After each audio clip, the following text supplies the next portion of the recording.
just removed. I saw you click the play button. Hello. Okay, so you what? So I went to the gym the other day. And I was on the... What are those things called, Julie? I want to say it's a fly, but I know it's not a fly. A fly? No. It's when you push it down, right? Yeah. That's Oh, the assisted... Oh, the dip machine? The assisted dip machine. Were you doing dips or pull-ups? I was doing dips. Okay. And I put a certain weight, and I put like the little smaller weight on top of it. Okay, that doesn't make any sense. No, I know what you mean. So she put a specific weight, and like, you know, the weights, and then there's like that little 5-pound weight thing that you could put on top of the set of weights. I put the weight, and then Javi removed the weight while I wasn't looking, which is what you just did, Julie. You recorded. You started recording while I wasn't looking. Well, that's okay. Shout out Javi, who is probably streaming right now. Go, what? Twitch? Go, Twitch.tv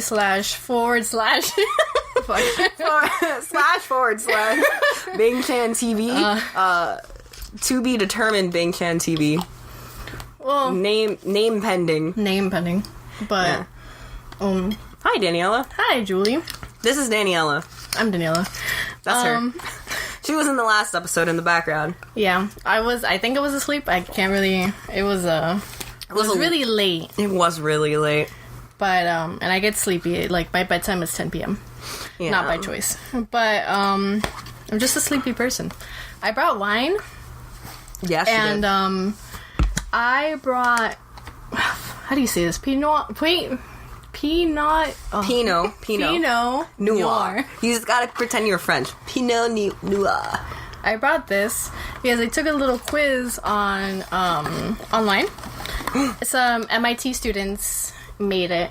So basically, they ask you a few questions, and then they help you determine what your perfect wine is. Oh. And you take it, and then it leads to kind of like a subscription, or they like... Okay. Mail you wine every month, which I think is genius.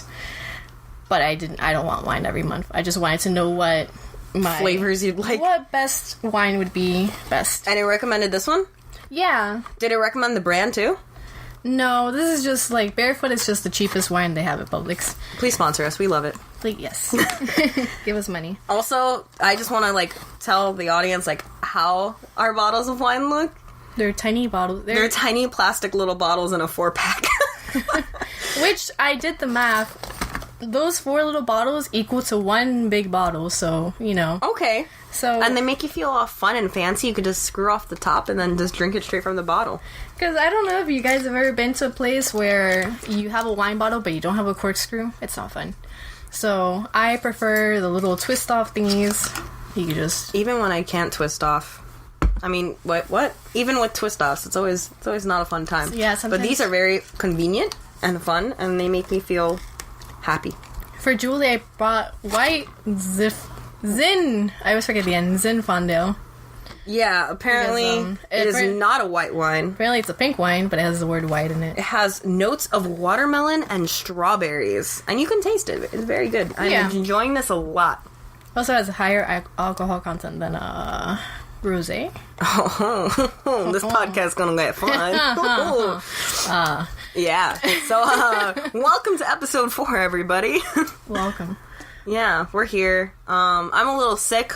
I came back from a weekend getaway to Atlanta to visit my boyfriend. Wow. And on the plane ride home, I am convinced someone was contagious and got me sick because that night my throat hurt a lot and I've been sick the whole week. Mm-hmm. It's going away, but slowly. So if I sound a little what is sheepish? Sheepish, yeah. If I sound a little sheepish, I apologize in advance. And if I sneeze really loud, I'm sorry for your eardrums. Just bless Julie in advance. Thanks, wow. Bless me, please. I need a good blessing.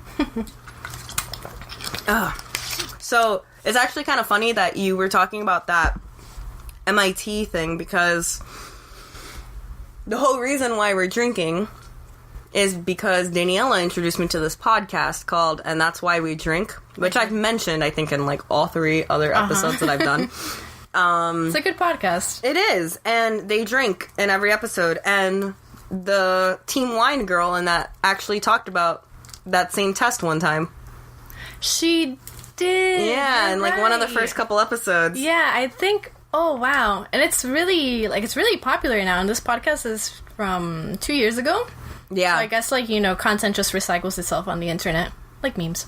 But oh yeah, she did, and I think she got paired with I don't know, some white wine. I think so too. And then she also talked about the fact that it was subscription based, so that Yes. she didn't want to do it. Yeah, but. I mean, I recommend that you just put your email. I'm sorry, I'm not supposed to be. I work in marketing. I'm not supposed to be encouraging people to just sign up for emails and then unsubscribe from said email. But you can just take the little quiz and find out what wine you should buy. MIT, please sponsor us. Yes, and wine subscription, please sponsor us. I forgot your name. I'm sorry. Yeah, we'll post it. We'll post it in the link. But yeah, that podcast is really cool. I would recommend it. And I remember, like, when you first told me about it, you said that it was really cool that, like, they were so new. And, like, listening to the beginning of it, it was really neat to, like, hear them talk about how, like, oh, like, only my mom and dad are gonna listen. And then, like, hearing them go from that to hearing them say, like, oh my god, we have thousands of listeners now, blah, blah, blah. And, they have, like, 100 and something episodes. So I'm still on episode, like, 21. But I think... it's really sweet. And they are huge now. Yeah. Very popular. Goals.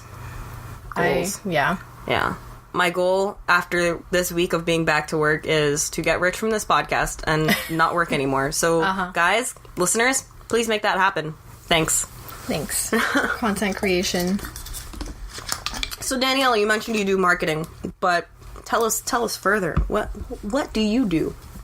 So, I work at a museum, an art museum downtown, and In Miami. In Miami.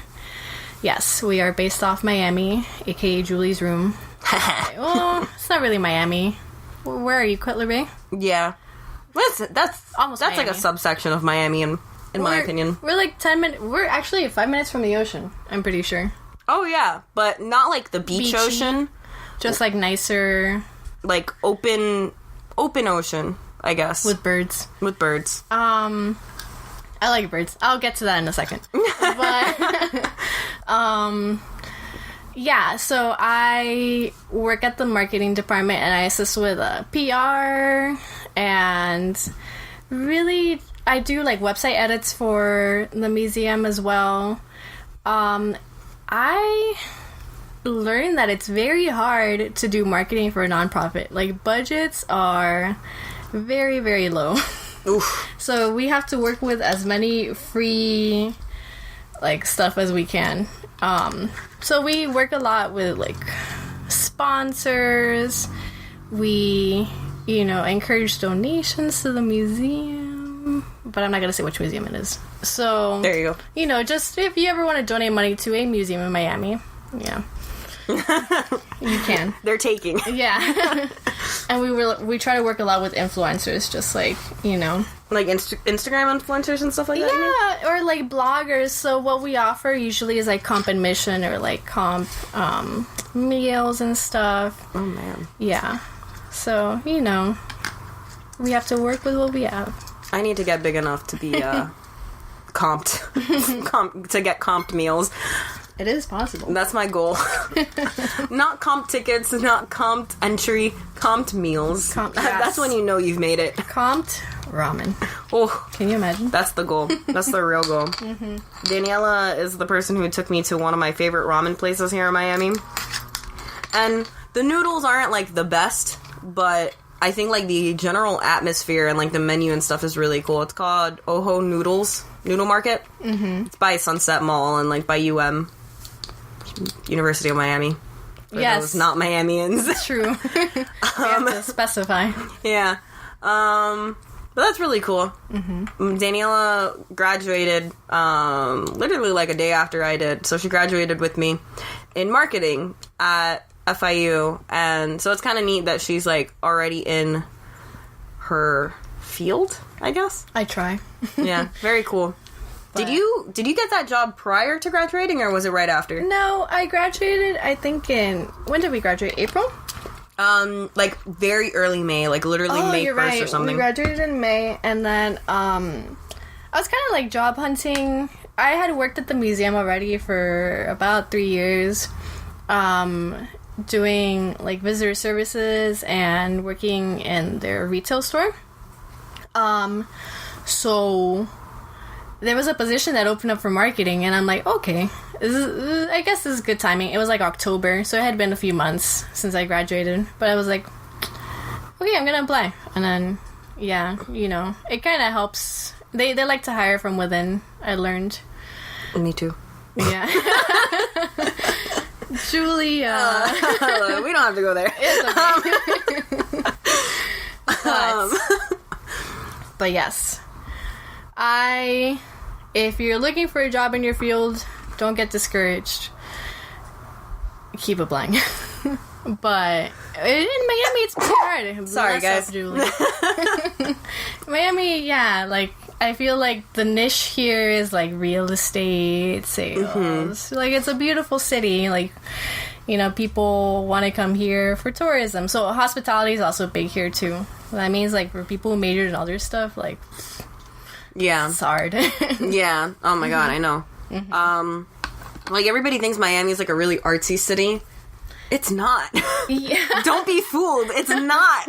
It's definitely an up and coming artsy city, but just like it's for a specific kind of culture, I think. Yeah. And just kind of like the pay is very competitive? Yeah. Would that be a nice word? Yeah, I guess. Like, artists come here to, like, make a name for themselves, but it's kind of hard to stay here. I would say kind of like New York, kind of like, you know, the American dream is over there, and I feel like in Miami, it's new. Yeah. So one day, it'll be... I wouldn't say that. I was gonna say one day it'll be like New York, but no. No. Maybe like a few... centuries from now. So never. Like, isn't, oh my god, Denzel Curry, isn't he like a really good example of that? Yeah, so actually, Denzel Curry is from Broward, and if you guys don't know who that is, he's a rapper. Yeah, he's a rapper who... He just felt like here in Florida, like, no one was taking him seriously as an artist, like, as a musician. He was just kind of like, fuck this. So he... Am I allowed to curse on this podcast? Yes, you are. I have marked it as E.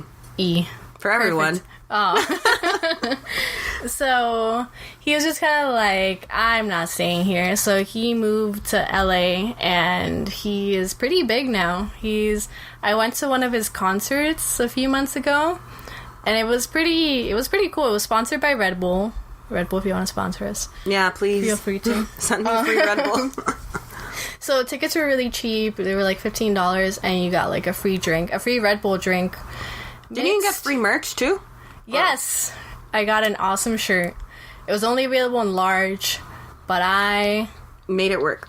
Yes. Nice. You know, sometimes like baggy shirts are like, not only are they comfy, but they're also cool. And they're kind of in style. Yeah. That's my style. Exactly. There you go. So I was like, yes. Or I think it was extra large. Whatever. So, you know, if it doesn't work in one place, maybe consider going to another place. Yeah. That's me right now. Like, I love LA. I was thinking about that the other day. LA has... I've been there twice already, in, like, the last few months. So, LA has awesome food. They have... I almost said something I shouldn't say. Uh-oh. What is it? Now you gotta say it. They have legal weed. It's legal over there. But they also have good music. They have like jobs in music, which is like basically what I want to go into eventually. So I work in marketing, but I want my niche to be music marketing. Even more specifically, music festival marketing. But that's very it's pretty competitive. But you know, like the jobs for that kind of market are always in LA, or I guess other parts of Cali too, like San Fran and New York. Okay. And the big cities. Yeah. And I'm gonna say Atlanta too, but like for certain genres. Okay. And then, you know, Austin, you know, it's like smaller, but the big ones are definitely LA and New York. Man, I move my hands a lot. Like I'm like moving my hands as it's okay. They can't see it. Exactly. So they don't need to know. But I'm telling them anyway. That's just fine. It's I know you guys can't see me, but I'm opening another one. But round 2. Where was I? Oh no, I'm all over the place. Okay, so you were talking about Denzel Curry, and then you were talking about LA. Oh my god, LA. Yeah, so we'll LA, get back to the marketing thing in a minute. Yeah. So they have the beach. They have the beach here too, but there's just something about the ocean over there that's so nice. Maybe the fact that it's a different ocean. True. It's a lot colder over there too. But I don't know, it's just like I feel so free over there. I feel like there's so many possibilities. The weather's nice. The weather's nice. Maybe that's what it is. It's the God, what's it called? LA is like the land of dreams or something like that. Yeah, and everyone's very I guess LA's a little like people have places to be, but that's what everybody says. Yeah, that like LA is just like we're talking about LA and how Miami's a shit show, but I feel like LA people. I don't know. I was gonna call them LAians, but that doesn't make sense. Aliens. They always talk about how like LA is such a shit show. So, I mean, maybe it just depends on where you live. Honestly, like, I guess you know maybe the personalities over there are a little difficult, but here in Miami, the personalities are difficult and there's no opportunities. Yeah. But only because, like, if we're trying to stay positive here, only because, like, Miami is a new city, and every day there's, like, new opportunities. Like, 5 years ago, it wasn't as big of an, like, artsy city as it is now. Like, we have Art Basel, we have, like, Wynwood, we have, like, galleries in Miami Beach. But, so, like, every day there's new stuff. We have, like, shows now. I feel like every day you hear about, like, a new mural being built or a new statue being constructed on. Like, there's always, like, art is, like, expanding throughout the whole city. Yeah, but it's still very difficult to just exist here. Even the Miami Film Festival, like, every single year it happens, it's just becoming, like, bigger and bigger. Yeah. So, I would say, I guess living in Miami, comparing LA to Miami is just like... It's not fair. Yeah, it's a good city. It might be difficult, LA. It might be difficult, but it's, there's just so much to do there, so much opportunity. And it was also cool for shopping, too, wasn't it? Oh my god. Okay, I forgot to get into this. The fashion over there is amazing. It's very expensive, but I feel like some of my favorite like articles of clothing I bought in LA, and like I will never let these like things go. I got like a nice vintage. Is it vintage? I got it from a vintage shop. Like a nice Adidas jacket. I got like Uniqlo because we don't really have Uniqlo in Miami. Whoop, whoop. There's one in Orlando, but I make it a point to go there every single time I go to Orlando. It's kind of bad. I mean, it's worth it. Their clothes are very high quality. It's like super high quality, but for like H&M and Forever 21 pricing. So it's like really awesome. Obviously, more like H&M pricing, I want to say. But like, I know I have so many like work pants from there that are freaking amazing. I'll be posting them on my Instagram eventually. Of course. And yeah, and like I said, they're freaking H&M pricing, and like H&M runs for like $10 a t-shirt, and so does Uniqlo. But Uniqlo is like 10 times nicer in quality and style. Yeah. What was the most expensive thing you bought in LA, clothing wise? I would say it was that Adidas jacket. That jacket was $80. Okay, that's not terrible. You know, coming from it's not bad. But only because I did go into a shop where they had some awesome clothes, but everything was like 70% off for some reason. Oh, nice. So like, that's Julie opening up another wine. Cracking a cold one. It's not cold, it's room temperature, but... Yeah. Oh, sorry. Actually, I couldn't have done anything. I bought them right before coming here. Aren't you supposed to drink these kind of wines kind of room temperatured anyway?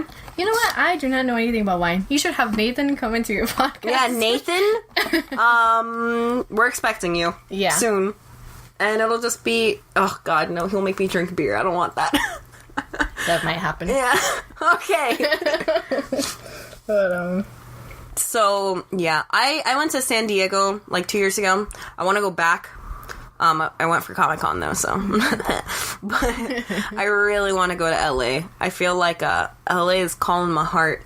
Mm-hmm. And, yeah, right now I'm looking at life, and I don't know if I've mentioned this on an earlier episode, but I want to be a screenwriter. So I feel like my top 3 places to, like, live are New York, LA, and Atlanta. Because, like, the film scene in all 3 of those are, like, obviously the most prominent. I almost want to say that, in a weird way, New York's probably, like, the least out of the 3. Yeah, it's just, you go to New York for, like... Play and Broadway and... Yeah. Like, that kind of fame, which is, like, totally different from, like, film. Because in Cali, you have Hollywood.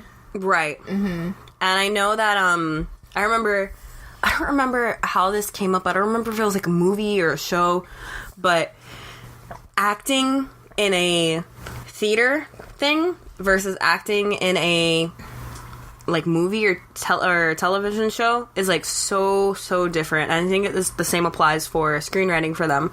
Because, like, in movies and TV, like, everything's about, like, your facial expression. Mm-hmm. But in plays, people aren't close enough to see your face. Yeah. So you have to do, like, all body language. And I just think that's so cool. Mm-hmm. But yeah, right now, like, LA is really expensive, and I'm a college. True. I just graduated from college, so yes. my looks are either Atlanta or New York within the next year. Mm-hmm. And New York's also expensive, but I have family there, so before you bash me for that one, just know that I will be financially stable if that happens. Yeah, the same thing for me. LA is like a dream, but an eventual dream. LA is like in the next 10 years, whereas like Atlanta, New York is in my 5-year plan. I also have family in New York, so it would be... Also, just New York is more accessible. In LA, you have to be very patient. With traffic. Traveling. Yeah. I have a hard time with that already here. It's... awful. Which, I mean, New York's also really bad with traffic and stuff like that, but they have, like, accessible, like, routes. Like, obviously, you could take a taxi, you could take the train, you could take the bus, you could take, like, all these other things. And, like, obviously, like, yeah, I mean, my mom grew up there, so, you know, it's very doable. I mean, everybody who lives there, almost nobody who lives there has a car. Yeah, so exactly. Would you live in the city, or would you live... Because I know I would live in Jersey.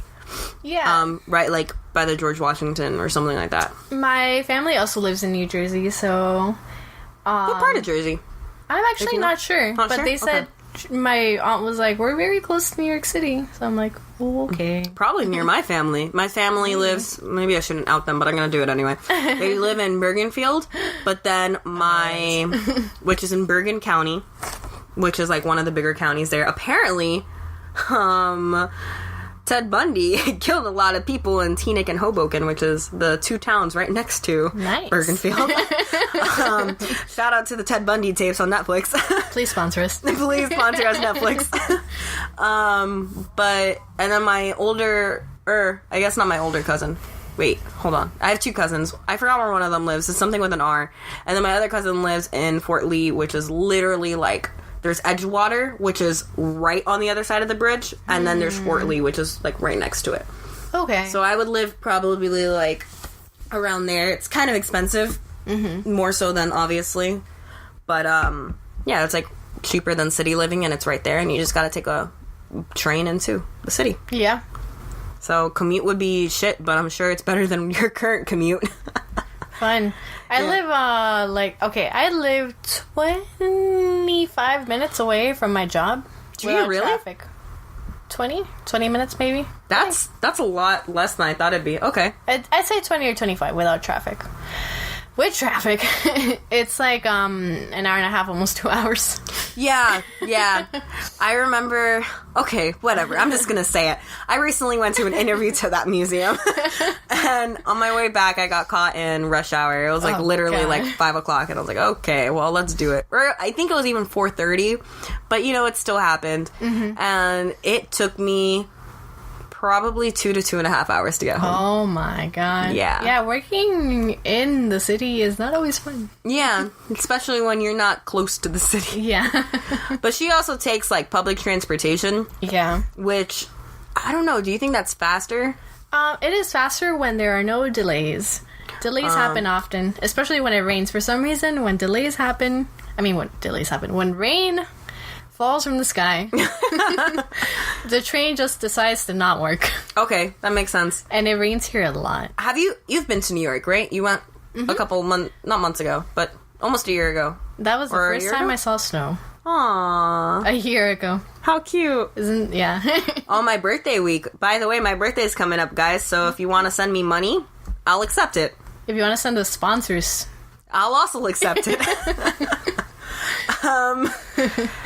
And so when you were there, did you take the subway at all? Yes. Okay. And we went with a...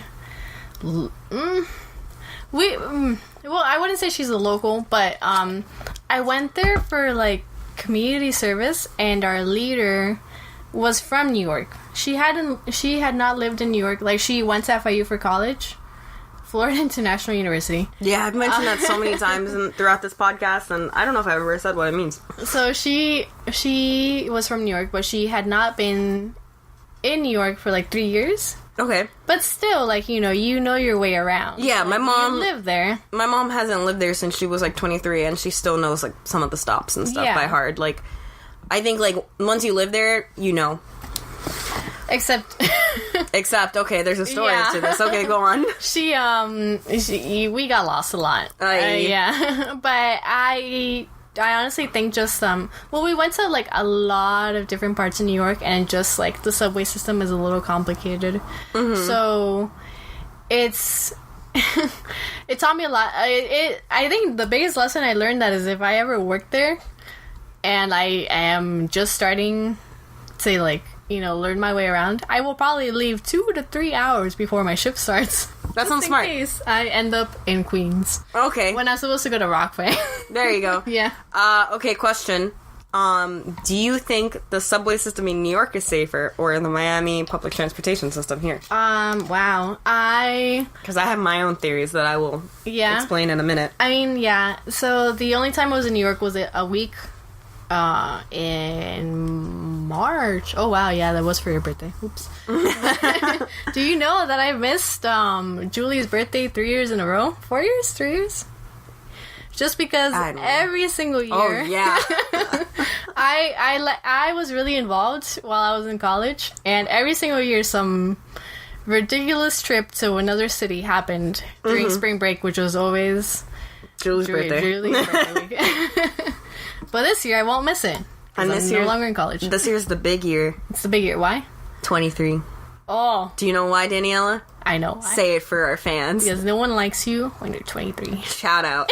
Blink 182. I'll get into this later. Or I'll get into this now. So I like to go to music festivals, and for my 23rd birthday, I went to Lollapalooza. Not only, there were a lot of different artists that I wanted to see, but Blink-182 was performing on my birthday, like, exactly August 4th. That's her birthday. In Chicago. Lollapalooza. Because there's different Lollapaloozas around the world. Mm-hmm. Oh. There's one in Chile and other cities that I don't remember. Okay. But I was like, I think I have to go. And it had been a while since Blink-182 had performed. Mm-hmm. So I went, and on my birthday... Yeah, I was like, you had to. I had to. On my birthday, I watched them perform What's My Age Again. When she turned 23. And it was amazing. About 23. I think so. I remember, like, Ludwin and my now boyfriend, Mike, share a birthday, July 22nd. Daniela's birthday is August 4th.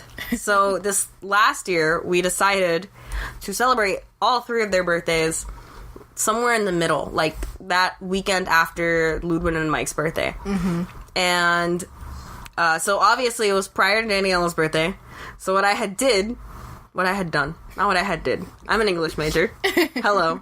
I'm sick. I apologize. Graduate. I'm an English graduate, yeah. Mm-hmm. So what I had done, because I felt so bad, because I had owed her this thing for an entire year, was I made her a cake before she could turn 24 that said, nobody likes you when you're 23, while she was still 23. I think it was Julie. Cool. You're welcome. I was very happy. A little hint. I want one of those cakes for my 23rd. Mm-hmm. I had this planned in advance. Yay! Wait, fuck. Okay, we won't say anything. I'll pretend. I'll forget. I'm sick. Julie, yeah. I'll finish all the wine bottles. I won't remember. Podcast. Erase this from your memory. We're. Well. Okay. Oh my god, Julie. Yeah, I'm on my second bottle. What up? Oh wait. Okay, yeah. For reference, wait. So that these are mini bottles. We're not drinking entire bottles, as we addressed earlier in this podcast. Yes, I'm trying to look Small to see bottles. how big they are each. They're 750 millimeters. I don't know if I'm reading that right. That's the whole bottle. That is a whole bottle, but it's okay. I think they get it. They're 750 millimeters divided between 4. There we go. Okay, I see it. It says 4-187 millimeters. So they're each 187 millimeters. You guys have seen those little boxes with the 4 wines. I know you have. You know, the one with the feet on them. Yeah. Send feet pics. Oh no. So back to our previous discussion, because I wanted to go back to this. So you want to be a marketer specifically in music, right? Mm-hmm. Okay, talk to me a little more about that. So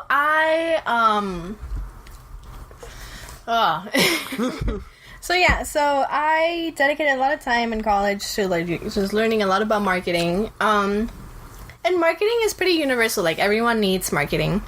So luckily, I like the fact that I can combine what I studied with one of my passions, which is music. And I don't play any instruments. I did play the cello when I was in middle school. And I played the baritone. Can I ask you why you chose to play the cello? Because I have a feeling there's some lame-ass weeb reason behind it. Is there? I don't know. Is there? You tell me. Fine. I'll be completely blunt about it. The guy I liked... The guy I liked in middle school... I joined orchestra, and I was like, I think I want to play the violin. And he's like, you should play the cello. It's a lot cooler. Oof. And then I was like, okay. Do you remember his name? Julie, we're not talking about this. Can you give him a shout out? Shout out to Jeremy. What's up, Jeremy? I am 99% sure you might not listen to this podcast, but if that 1% you do, that sentence does not make sense. It did. Shout out to you. What up? For teaching me that the cello... Okay, I'm not gonna lie, the cello is pretty awesome. I wanted to learn the cello like a couple years ago. Yeah. When I'm rich, because nice cellos are really expensive, when I'm rich, I will buy a cello, and I will probably put it in a room and stare at it, because learning... it's pretty hard to learn how to play it. It's, it's like a deeper sound, so it's usually... You have to be accompanied by, like, a violinist or, like, a viola player. I don't know how to say viola You said players. it right. Oh. Yeah, I don't know. Yeah, I don't know. But usually, so like cellos are included in quartets, just because it has such a deep sound. But cellos, they do have their own solos, which are super hard to learn. But shout out to cellists, yeah, like Yo-Yo Ma, pretty awesome. He is a cellist. Yes, I'm not sure if he still is, but I admired him when I was in middle school. Okay, but I mean, when I was in middle school, I related to you a lot because I played the wind instrument version of the cello. Or it might be the wind instrument version of the bass. I don't really know. Wait. Brass? What? Wind? Wind instrument? Which one? It might be brass. I don't freaking know. It's a tuba. brass. Yeah, it's a tuba. I played a tuba. Brass. For you guys who don't know how I look, please go onto my Instagram at Infinity Jewels. I am 5'2". The tuba is bigger than her. Yeah, let's just say that. I honestly, for the majority of my tuba career, my teachers were a big fan of me because I was a small female tuba player, and they thought that was really cool. But I never told them that I faked it nearly half the time. Half the time I would just blow like a and then just like click random buttons because there's only 3 buttons on the tuba. But it's hard. Like you basically need to make the sound with your lungs. Yeah. Yeah. That's your buzzing noise. And like it's kind of just I don't know. I guess they thought I had the lung capacity to do that, which is kind of cool. It takes I remember in high school I actually played the euphonium. Oh. Why did I do that? I was in marching band. In high school? In high school, yeah. Is this your freshman year? Sophomore year? So in Robert Morgan? Yeah. Oh shit, okay. Yeah, I know. I was in marching band, I played the euphonium, and I remember the first time I picked up the baritone. They call it it's like a baritone / euphonium, and I never got to the bottom why. It has 2 different names. But it's the same instrument. So maybe the euphonium has an additional key. Podcast, if you know, please let us know. Yeah. What is the difference? But I would play, and I remember the first time I tried the brr sound. I feel like we're being Cardi B over here. Yeah. I got so dizzy. It's just you have to accumulate so much lung, so much air into that big instrument. So the baritone is a little smaller it's a lot smaller than the tuba, but it basically has the same shape. Okay. So I remember the same when we first started that year in band, we had to go around and try each instrument to see what really? fit us. Yeah. So I originally thought I was going to be a flute player or something like that. So I tried the flute, the trumpet, the clarinet. I think I tried a French horn even, and the trombone. Mm-hmm. And then one of the last things I went to was the tuba, and I did 1 or 2 notes, and the teacher was like, "Wow, you did that really well." And all the other ones, all the wood instruments, I couldn't figure out. Oh my God. It would just come out like a. It was so weird because that random piece of wood's just in the wood. Yeah, the reed. People can make this an innuendo. And not allowed. And then so I think the coolest thing I ever did as a tuba player was we learned the Pirates of the Caribbean song for the second movie, and that's the one that introduces Davy Jones. So the tuba players got to play as his heartbeat in the song. Wow. So we were just the boom boom, boom boom. It was so cool. There's just something about being the deeper sound of the is. Okay, so band is still band, right? Yeah. Yeah. Yeah. So deeper sound of the band or the orchestra. You're so important, but it's no, you're really important. You just don't. It's not as fast as the wind instruments. Yeah, I feel you're really important, but in a not noticed way. Yeah, you're not as noticed, but if you don't play, if there's no tubas in a band, you notice that shit. Yeah. Okay, so this is an embarrassing story. I remember for our midterms and finals and stuff like that, we had to go to or for every quarter, I think, and in high school or in middle school there was 4 quarters out of the year. So at the end of every quarter we had a concert, and in one of these concerts my 2 other friendly tuba players decided not to go, and I did not want to go to that one, but I was forced to go because my grade, it didn't depend on it, but getting an F is shitty. So I went, and I was the only tuba player there. And at this time, I was the only tuba player who faked everything. So I was, forced to, put on my A game and, learn all these songs that we were doing just based on looking at them and playing them. And, I feel I got my shit together because nobody noticed how bad everything was. Good. And I just played, a little bit, I think I did a little lower than I would in class. And yeah, and I don't remember him complaining to us about anything. I think there was like a couple times throughout the 2 years that I played it that he had us like show him that we like knew the stuff. But I think he did that to like everybody. Mm-hmm. And there was only, I think actually in the Pirates of the Caribbean song we had like a little solo, but the solo was literally just us doing the heartbeat. And that I knew how to do well. This was in middle school or in high school? This was in middle school. Middle school. Yeah. Mm-hmm. I was going to go to high school for tuba as well, but I had heard that our high school was really strict about band stuff, and I was like, I don't want to be the girl tuba player anymore. Yeah, I get that. Yeah. It was never like a passion or anything. Mm-hmm. I remember when I had to bring we played the big ass tubas in middle school. Like, we didn't have like the smaller one that like the marching band carries. We had like the huge one. Oh my god. Yeah. But you were never like in a marching band, right? No. Okay, luckily. Yeah. Yeah, those giant things you have to like sit down with, it's just like, yeah. And I think one time with the giant one, I think for a concert, like, they didn't have the stands or something like that, so I had to, like, hold it in my lap, and it was, like, the first time, and it was so awkward, because, again, I am very small. So, that was fun. Mm-hmm. Shout out to tuba players. Yeah, shout out to tuba players. You guys really work for that shit. Mm-hmm. But, I forgot what I was gonna say.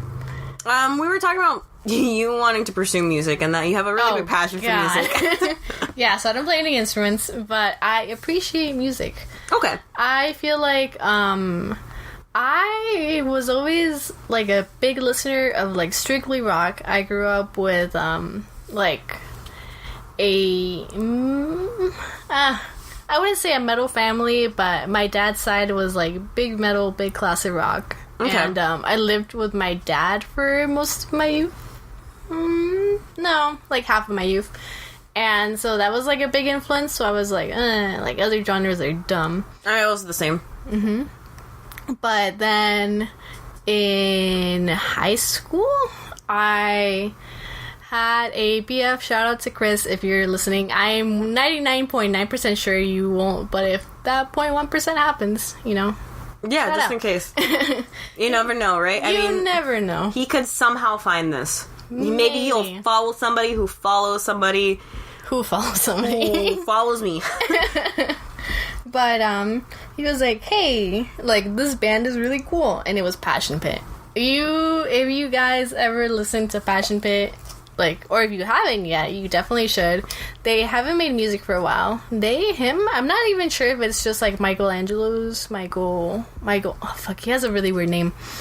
Michael. We'll call him Michael. Yeah, Michael.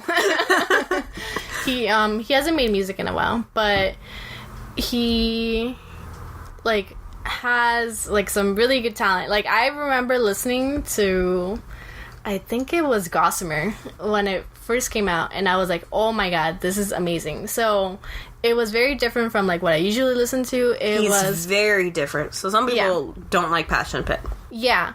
So this guy alters his voice like in his insanely. albums. Yeah. He like, it's would you say it's like rock? I'd say like it's like electronic rock. Cause I'm that genre, like, I always considered just like indie rock, and I remember typing that in, and like back in the days before Spotify, I listened to Pandora a lot. So like Passion Pit was one of those bands that always come up on my indie rock playlist. Yeah. They're like they're definitely a band that like took this genre and definitely like experimented with it. Mm-hmm. Same with MGMT.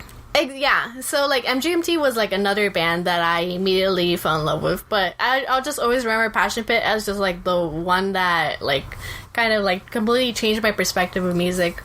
If you were in like high school or middle school in like the early 2010s, like 2010 to 2015, like, you know Passion Pit, you know MGMT, you know Foster the People, like, and like you might not even recognize them by band name, but you'll recognize, like, the songs. Like, you'll recognize Sleepyhead. Mm-hmm. You'll recognize Pumped Up Kicks. You'll recognize Kids. And, like, all those songs are, like, I don't know. I feel like I got really into that music in, like, 10th grade. Mm-hmm. Like, that was, like, my thing. Yeah. And... Excuse me. like, I don't know, I was really inspired. And in high school, Julie and I went to the same high school. We did. Yeah. We met each other on my first day of high school. Oh, yeah, you're right. We were in math class together. For Funny a day. story. So our high school had this really big scheduling problem where they would make student schedules and then change them up, like, the next day. Mm-hmm. And it would be, like, a huge mess for, like, a week or two.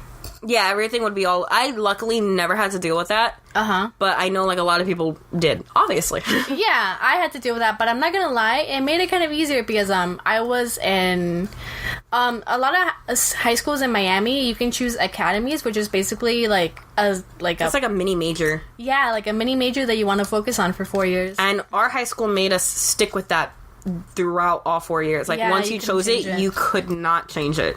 So I went to this high school for art, and so, like, a lot of my classes got messed up, but, like, my junior and senior year, they were very, very flexible with me just, like, choosing, like, I swear, my senior year, like, half of my classes were electives. Art. My senior year was literally, like, the easiest freaking year in the planet. I didn't take a science. I didn't take a math. I literally had, like, 4 out of my 6 classes were electives. Yeah.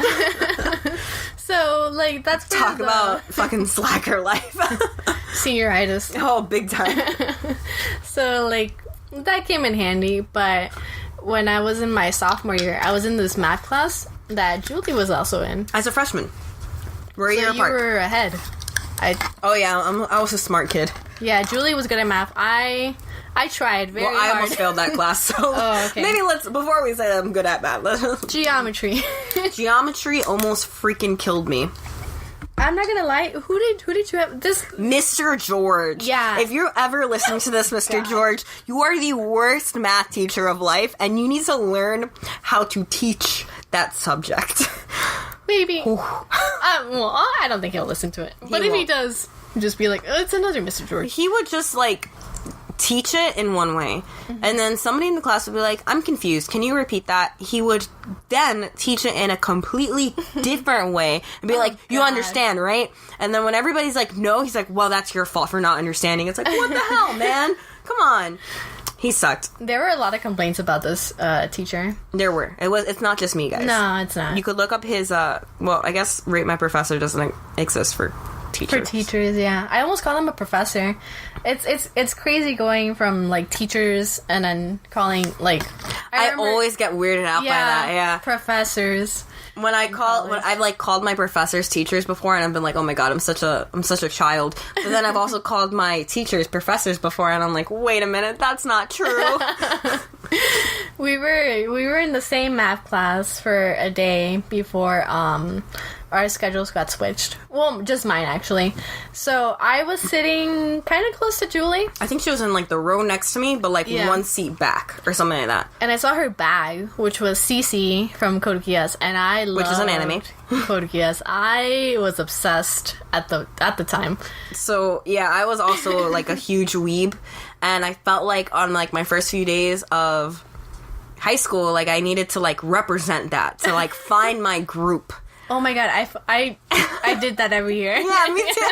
Exactly. So I was just like, I wore this, like, anime backpack, and it was like a messenger bag too, of course, of an anime girl on it, and, like, probably, like, a kind of a provocative Cece's position. very provocative. Yeah, it was kind of like a provocative image of her. And, like, obviously as a kid, like, I didn't think it was anything bad, but now looking back on it, like, if a guy had that backpack, he'd be, like, considered, like, a hard weeb. For those uncultured out there, a weeb is somebody who is very into anime and is weird about it. Like, my boyfriend. Julie. Okay, Daniela. We'll cut that out. No, we won't. I'm gonna keep that. He needs to listen. Also, just open my 3rd bottle of wine. Wow, Julie, you're beating me. Am I? Not for long. So we were in that class, and we literally bonded over that bag for a second. Yeah, it was literally like a 5-minute conversation, and that was it. And then we got split. And I was what like, could have been? What could have been? I never saw her again until, like, a year a later. year later, yeah. Where we meshed friend groups. Yeah, and then I helped Daniela with were you involved in that? I mean, I know you were involved in it, but I don't know if that was your project too. I helped them with a project because they were all like a year older than me, and they were learning about the Crucible. Oh yes, so it was me and David. Shout out to David if you're listening. David, you better listen to this. Like, there's no reason for you to not listen to this. We're all friends here. Yeah, you're my friend. You like my Instagram pictures. You better listen to this. Support. So David and I were in the same class, and we had the same project, but I feel like David took initiative. I was really bad at just, like, I think there was a couple other people in that group that were, like, part of it, too, I think. Yes. Chris? Whose names I don't remember. Not Chris, but he was very helpful. He was the judge. He just liked to act. Yeah. Shout out to Chris. So many Chris's. This is a different Chris than the one she dated. This is a different Chris, yeah. Yeah. And like this group that we're talking about specifically, they're like very filmy people. Like two of them still currently are like kind of directors. Shout out to Sam and it's not Sam and Chris, Sam and David. Yes. The alcohol is getting to me, guys, if you can't tell. And I think like we were all in like film club together, and this is kind of what sparked my film appreciation and love for film. So thanks, guys. I don't know if you guys know that you did that to me, but you did. So I don't know if you guys knew that I did not. I don't really watch movies. I don't know how I meshed with this group at all. But I don't either. I appreciate people's like love for film, but I do not have.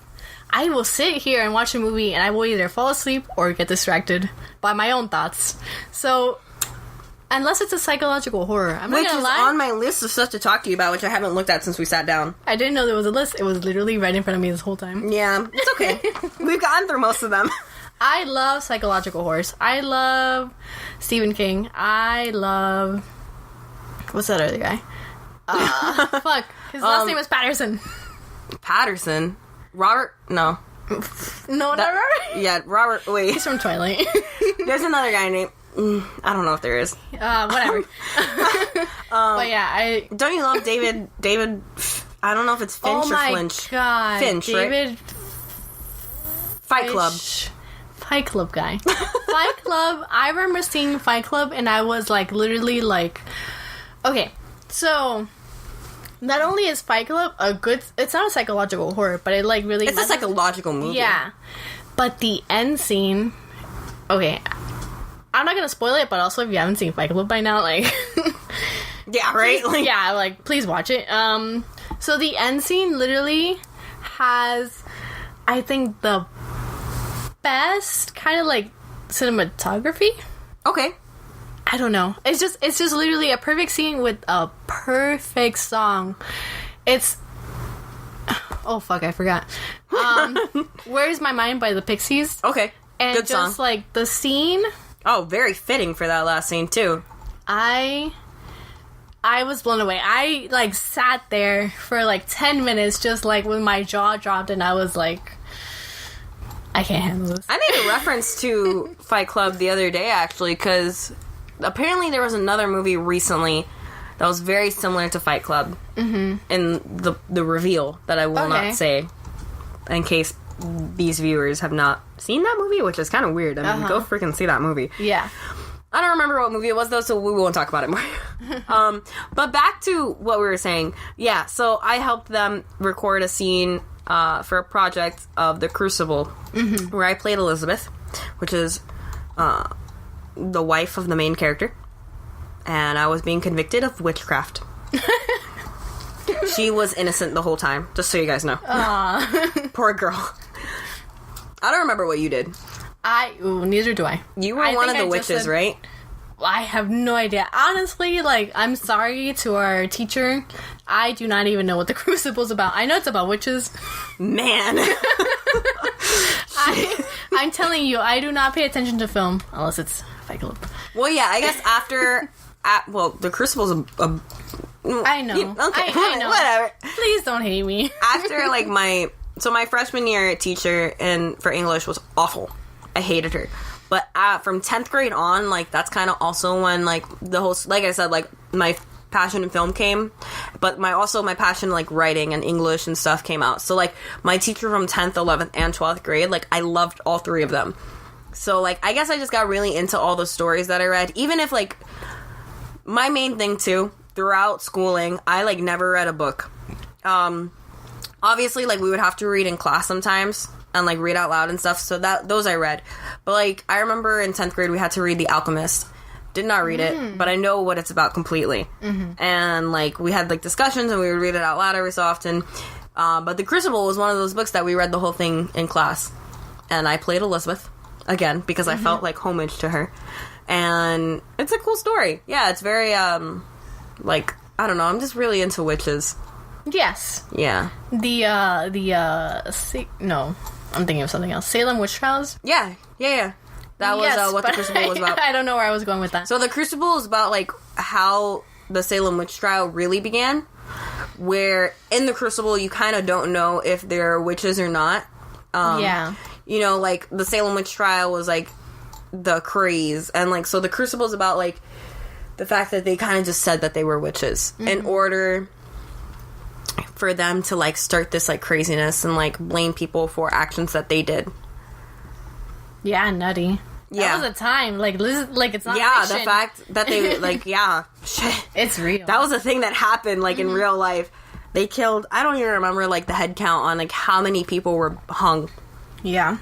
But, like, it wasn't only women, it was men, too. Like, men who would, like, defend the so-called witches, like, anything. They were hung for, like, no reason. I was, like, so I'm also, like, I'm also kind of a history buff. And, specifically, like, European history, because that's, like, what I mostly took in high school. And when they, like, the whole, like, French Revolution, I don't know if you know anything about it, because I remember European history was, like, an elective course. And my world history teacher in 9th grade, like, told me that I had to take it because my grade was good in world history. Oh, wow. Yeah, it was an AP course, advanced placement. And I failed that test, but I learned a whole bunch, and I passed that class with a B, so don't judge me. But, the French Revolution was literally, like, after the first few, like, beheadings, they literally killed whoever, and for whatever reason. And, like, it was just, like, a mass hysteria, like, mob mentality situation, and I think the Salem witch trial was, like, the exact same situation, just with a different cause. That's crazy. I actually don't know anything about history either, but maybe that's why I'm friends with these people. They will teach me.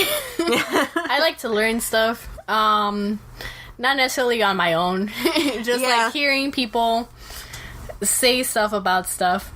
Like the other day, what were we talking about? Like this family, right? Like this royal family. Oh, the Russian Revolution, right? Maybe. Because I remember, I was just thinking about the Russian Revolution and how much I love that, too. And I remember talking about that recently, and I was talking about, like, Anastasia, and, like, I feel like it was the Russian Revolution. Maybe. Because that was another, like, point in history that, like, I really, really cared about. It was something I read on Reddit, and I was just like, Julie, please, explain this to me. Yeah. That was really cool. I was like, yeah, I don't know, that stuff was really interesting to me. And it, like, came up in an American Horror Story recently, and, like, moment I saw, like, the first, like, pan of the, like, the whole family, like, on screen, like, before they said who they were, or, like, what situation they were in, I was like, this is the fucking Russian Revolution. What the hell is this? And, yeah, so, I don't know. I guess what it really comes down to is I'm a really big fan of, like, historical murders. Because, like, when you think about it, all these people are, like, all these people are, like, being, like, murdered in crazy ways, and I'm just like, ooh, wow, murder! Yeah. It used to be a little weird to be so interested in murders, because I also am. It's, like, it's something I like to read about. Yeah. But I feel like, honestly, we're just attracted to stuff that scares us. Exactly. Witches, ghosts, murders. Hell yeah. I don't think any of us want to be murdered. No. So we like I hope not. At least.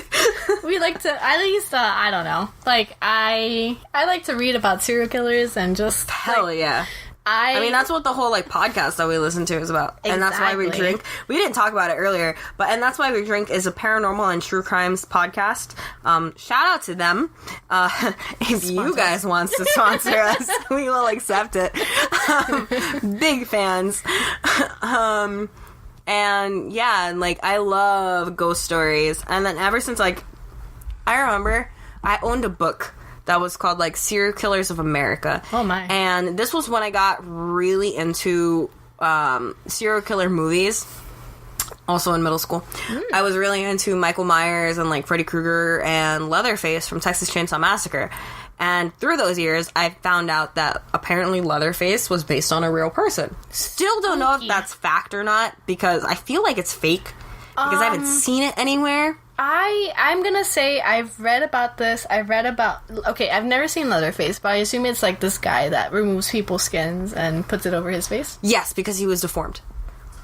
Oh, I didn't know that. Yeah. But I have read stories about, like, serial killers, like, removing people's, like, faces and then putting... Yeah, like, so Silence of the Lambs, Hannibal Lecter, he's based on, like, a number of real serial killers as well. Oh, my. Yeah. Same with, oh my god, I forgot the name of the other serial killer in Silence of the Lambs. You would love that movie, by the way. You should definitely watch it. Okay, yeah. I like scary movies. But... So, like, yeah, I guess, like, when I was into this, like, I went to a Barnes & Noble's, and I saw, like, a book called Serial Killers of America, and when I opened it up, I bought it instantly, but I was really disappointed that, like, everybody used guns in it, and, like, everybody used, like, normal-ass weapons. I was like, where's my chainsaws? Where's my axes? Like, all my serial killer people in movies. And then, like, now as an adult, I'm just like, wow, yeah, I killed this many people with a knife. That's interesting. Tell me more. I want to know.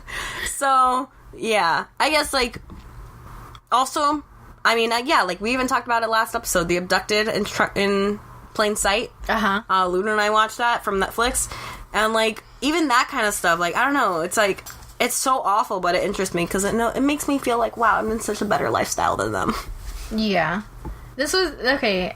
Explain to me a little bit about this. Like, people are abducted in plain sight where? Okay, so that one, sorry for repeating what I said last episode, but just this, like a quick TLDR. Yeah, okay, so it's this guy who, like, was insanely, convincing and, like, charming and manipulative. Okay, I don't know how to say that word right now, but that one. And he kind of, like, convinced this family to, like, get close to them, and then he ended up abducting, like, the same little kid twice. I remember. Yeah, there's a lot more to it than that. Yes. The family's kind of dumb for everything that happened, but I think it's really good, and, you know, if you're into, like, those kind of, like, documentaries and stuff about, like, serial killers and, like, stuff like that, definitely watch it. It's interesting. It kind of is like, wow, this guy was fucked up. This is something I worry about living in New York. Oh, yeah. I have watched, like... I don't know. I feel like New Yorkers are such a different mentality that that can't happen. You could get killed in New York, but it won't be the same kind of killed. It'll be like a drug-related problem, or you're getting shot. But not like a weird white people serial killer stuff. No racism here. Just same. Okay, serial killer... Yeah, I remember watching this special. Oh my god, special. I used to watch 2020 a lot. Okay. It's like a special on ABC. I'm honestly not sure if it still happens. It's been years since I've watched it. I think you could probably catch them on YouTube or something like that. Yeah. That makes sense. So I watched this special about this woman that was literally thrown off a building in New York. And no one... Well, she was probably dead when she splat on the floor. But no one called 911 for hours. So I was like, oh my god. See, but that's different from, like, people getting like, abducted, murdering and stuff, to people in New York just not caring because they're too busy with their own life. Yeah. But yeah, I forgot what I was saying completely. This came from somewhere, this train, but... Oh god, you're right. Because I was going to say, you were talking about that. It's abducted in plain sight. But I don't remember what came before that. So... Me neither. Okay, I remember. I kind of want to... So we were talking about movies and, like, stuff like that. And Daniela really likes suspense movies. And I'm going to guess this is Bool and Magooly time period, by the way. So, I remember I have this very awesome memory with Daniela. And Ludwin, actually. Like, everybody kind of, like, slept over my house one day. And specifically, Daniela, Ludwin, and Mike. And the next morning, like, we all woke up. and Daniela Luna and I just like laid in my bed and watched Stephen King's Gerald's Game? Yes. Oh my and God. They both are early people. So they both woke up at like 9 in the morning, and I could not. So I stayed awake for like the first like beginning of the movie. Like I was like, okay, wow, this is really interesting. But at some point in it, I just fell asleep. So I would wake up because of Ludwin and Daniela's like jumps of fear, or like the little like screams and yelps, or them talking about like scary moments. And I would, of course, open my eyes to see the scary moment, which probably made the movie like 10 times scarier for me. And yeah, and I just think that was like, even though I only saw parts of it, that movie was really good. Yes, I agree. I honestly love Stephen King. He also made Gone Girl, which I think is one of his newer movies. I thought that was also David Flinch or whatever. Oh my fucking God. Yeah. Oh no. I know. Stephen King is like scary horror man. No, you're right. He's coming out with a new movie though, I think soon. He's coming out with Pet Sematary soon. Oh, fuck. That's a scary one. Yeah. Yeah. Have you seen the trailer for that shit? No. It's fucking terrifying. Well, it's like, it's not that the trailer is like super scary. What's scary is like the sound editing in the trailer. Mm-hmm. So they play like a music thing in the background, and like at all like the beats, like something will like, the trailer will like change into different clips of the movie. Mm-hmm. But like sometimes they're freaking jump scares like in the random, like in the middle, and it's like every time I see that trailer, like I have the jeeves. When does it come out? That's a good question. Soon. If you guys don't know, Pet Sematary is a remake of an older movie. Mm-hmm. And a Stephen King book that is also old. Mm-hmm. Yeah. What's your favorite Stephen King story? Okay, I can't remember if he made The Shining. He did. I love The Shining. But he didn't make the movie, and he did not make the movie. Yeah, I heard that the director for the movie was very, very... Yeah. Like, difficult, but not just difficult. I'm just trying to remember his name right now. Literally... No, he is. He was difficult. He's notoriously a pretentious asshole. Yeah, but just like he made like the actress's life like a living hell. Yes, the actress, the main actress. I forget the actress's name, but like torture, like borderline torture. Yeah. Oh my God, what's his name? This is gonna bother me forever. I'm gonna look it up. Don't hate me. No worries. I don't know because I don't film. I know like other movies he made. He also made Clockwork Orange. Yes. And he also made 2001: A Space Odyssey. Mm-hmm. Okay, Stanley Kubrick. There we go. I had a feeling his name was Stanley, but I'm like, I'm not sure. Yeah, and then her name, the actress, is Shelley Duvall. There we go. Yeah. But you know that place is actually based on... a real place. Yeah. Yeah, in Colorado. Apparently, the hotel is, like, not as scary, though, as The Shining depicts it, but... People will still pay to stay there, but, you know, like, spooky stuff doesn't happen. It's apparently, like, there's one room that's, like, terrifying, and Stephen King wrote The Shining in that room. Ooh. Yeah. So that's kind of cool. Ooh, you know what movie I really like that I can never remember the name of? What? 1306? Oh, 1408. 14? Oh, yeah, that's another Stephen King one, actually. Stephen King just really likes hotels, I'm convinced. Mm-hmm. That one is with John Cusack. I don't know the director of that one, though. It might be Stephen King, actually, because I know he directs a couple of his own movies. I thought that one was really good. I had never heard of it, and Julie was just like, hey, let's watch this one day. And I was like, wow, this is great. Yeah, that movie spooked me out a bunch. Mm-hmm. There's, like, some scenes in it that just, like, are very haunting. Mm-hmm. But in a very good way. Yeah. Spooky stuff. Okay, before we end the podcast, I kind of want to go back to your whole, like, marketing music stuff really quick. So you want to be a festival, specifically, music marketer. Yeah, so I feel like, my favorite memory is when I first went to, like, this festival in Dover, Delaware. Woohoo. Called Firefly, and, it really taught me a lot about myself, about my love of music, just like, but not just music, but like live music. So, please tell me about that whole experience. Actually, I've heard this story, so I'm going to use the bathroom really quick. Please tell the listeners of this story, and I'll be right back, everyone. I I actually will write about it on my blog, but I will give you some information. It was almost a disaster.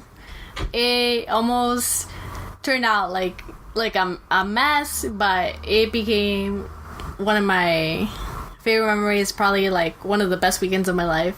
I had like this like natural high after it for like a month. But I traveled to Philadelphia, and there's no airport in Delaware. If you guys ever want to fly to Delaware, you cannot, because there's no airport, because who goes to Delaware? So I had to fly to Philadelphia, and I wasn't sure how exactly I was going to get to Delaware, because all the trains were sold out, all the buses were sold out.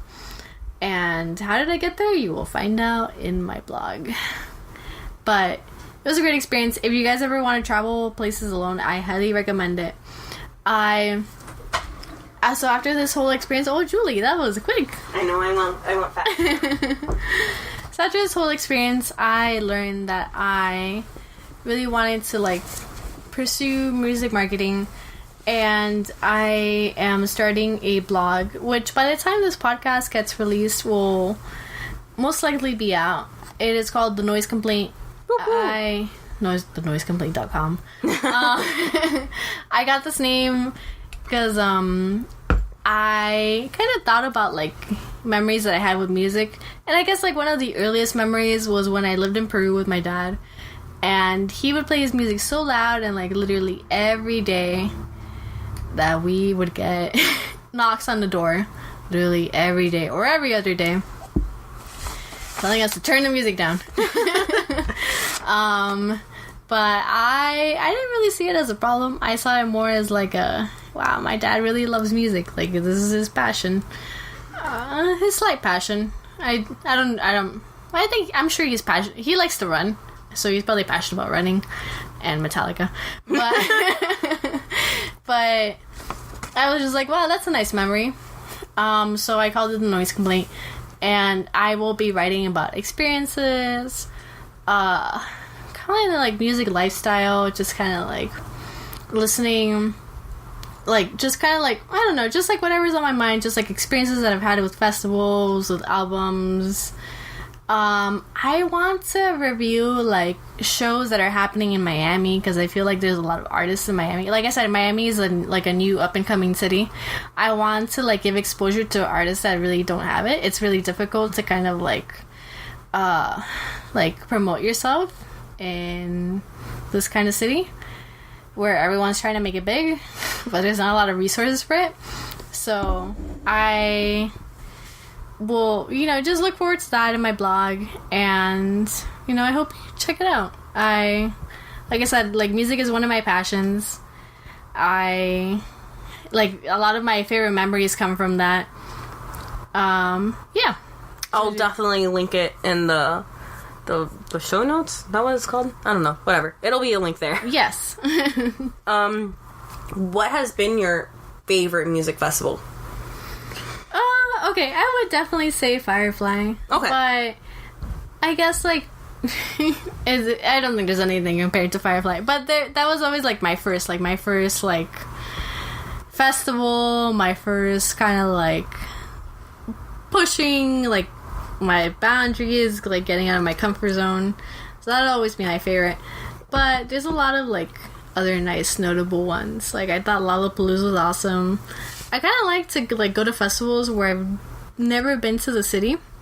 And it's funny, I went to Camp Flog Gnaw in November. Woo! Which is a festival that Tyler, the Creator, created. Take me back to November. Yes.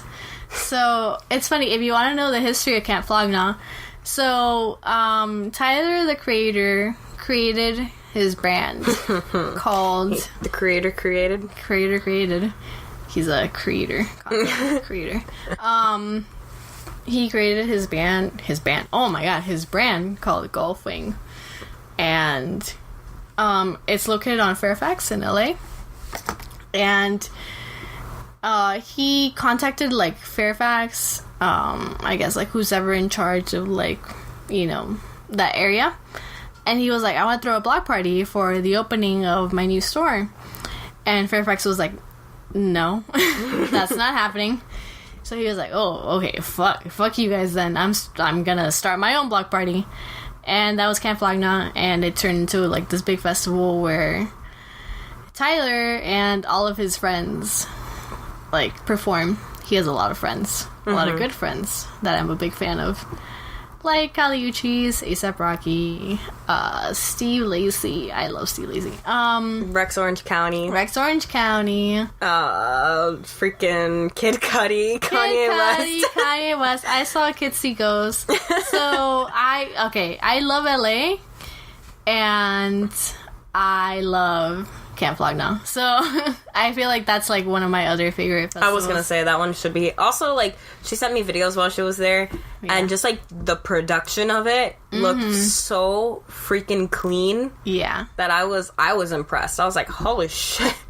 Yeah, because it's like something to make a festival out of like people who like appreciate music, but like when it's the actual like musicians making the festival, I feel like there's like a like higher quality. Like there's like smaller things that other people don't notice. So like shout out to Tyler. Oh man, if you want to sponsor us, Tyler the Creator, you know what? Reaching here, but I'll take it. I kind of saw Brockhampton. Ooh. I was really excited about that. You know who I just followed on Instagram? Kevin Abstract? Yes. He's a gem. I love Brockhampton, and I was almost at the front. I would say like 3 rows almost to the front of Brockhampton's set, and it got halted by the LA Fire Department because there were so many people pushing and shoving, and they were like, this is a hazard. Yikes. So they stopped the show. And at the same time, no, not at the same time. So Brockhampton's set was supposed to like, you know, go from start to finish, and then Kitsy Ghost was supposed to go on in a different stage.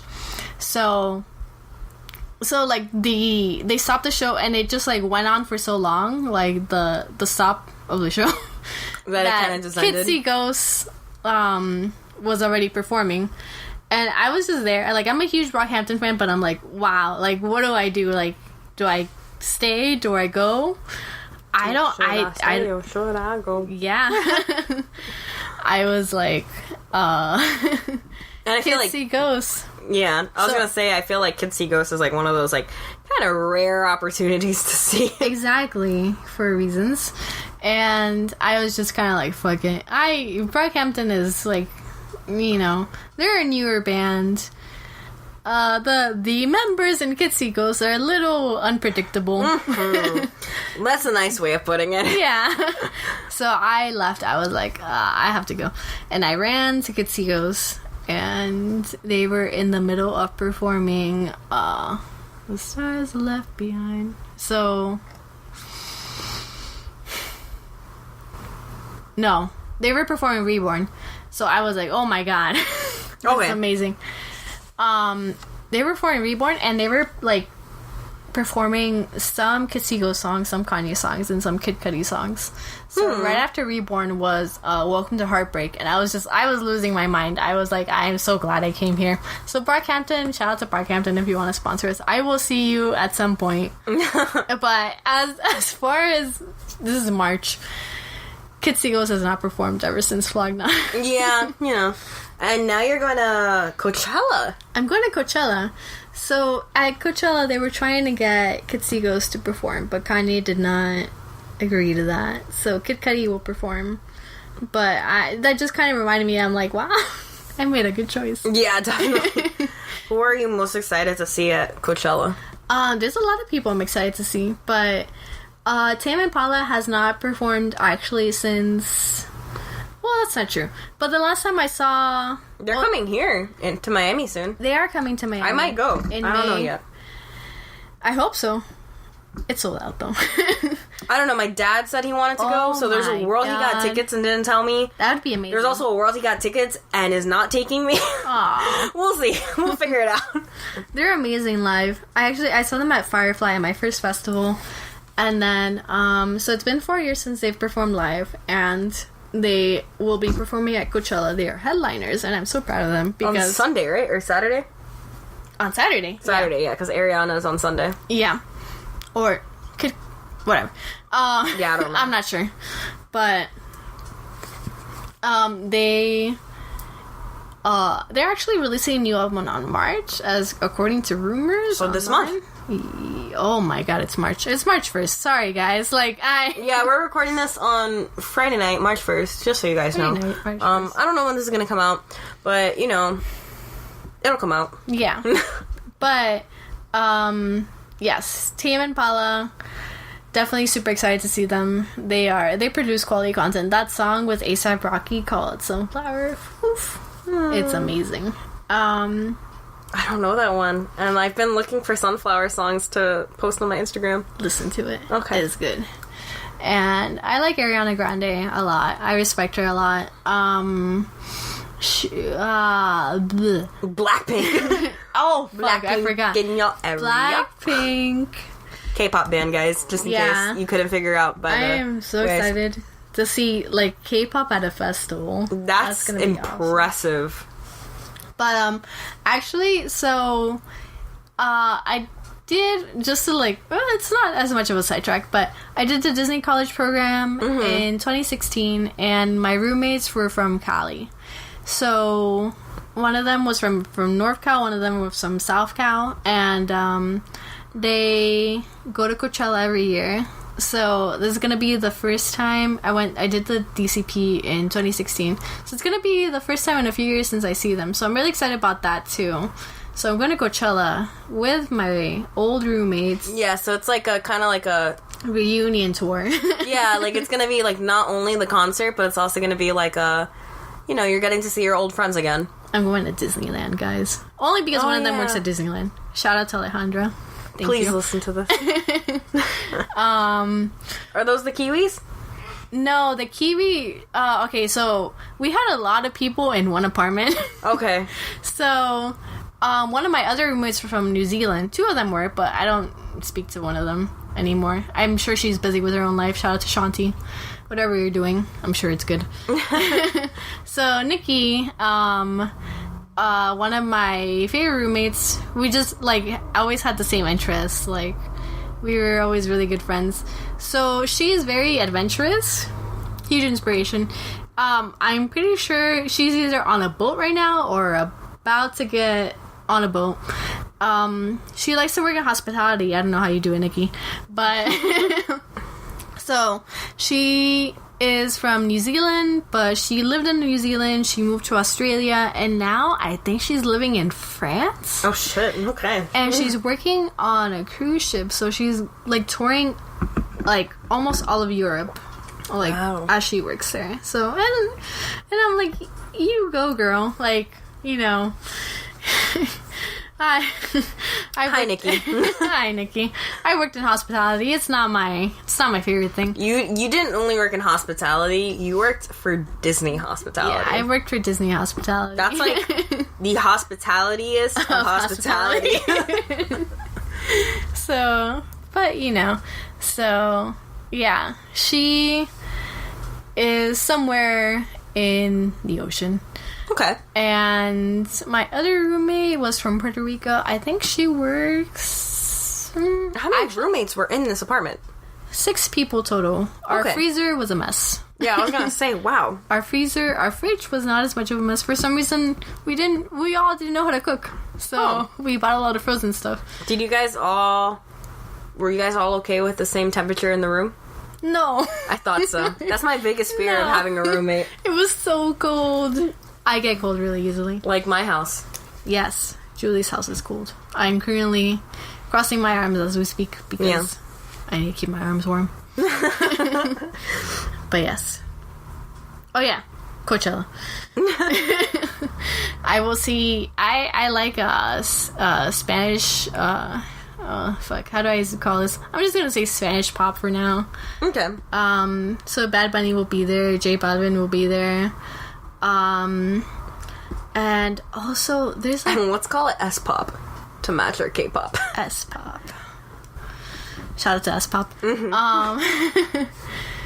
what's this guy's name? Boy Pablo will be there. He's pretty sick. Aw. I like Boy Pablo. He's good. Shout out Boy Pablo. So yeah, be sure to follow my blog, thenoisecomplaint.com, and follow my Instagram at Danny Lyons. It's not Danilians. It's Danny Lyons. It's Danny I'll Lyons. also link it. But yeah, she's gonna be posting. We're gonna be blogging together. You know, me on Infinity Jewels and her at Noise Complaint. Yes. Would you consider making your Instagram the Noise Complaint?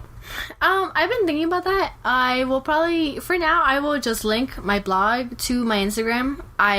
At some point, I might make it Danny Lyons from the Noise Complaint, abbreviated, of course. Okay. Because that is a very long name. Yes.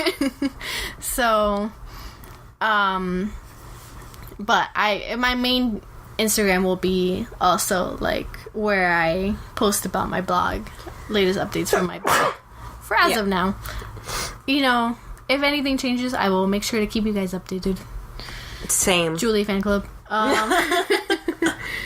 So, we're excited about things to come. I'm also very excited for you. I think blogging is, like, very, like, you might, like, lose the inspiration to do it, but the moment you click publish on a blog post, it becomes, like, the best feeling in the world where you're like, wow. I agree. I've done something with my week.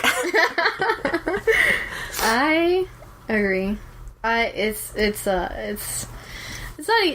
I'm gonna say, like, writing is not easy. I would say, like, my job definitely has helped me a lot with writing.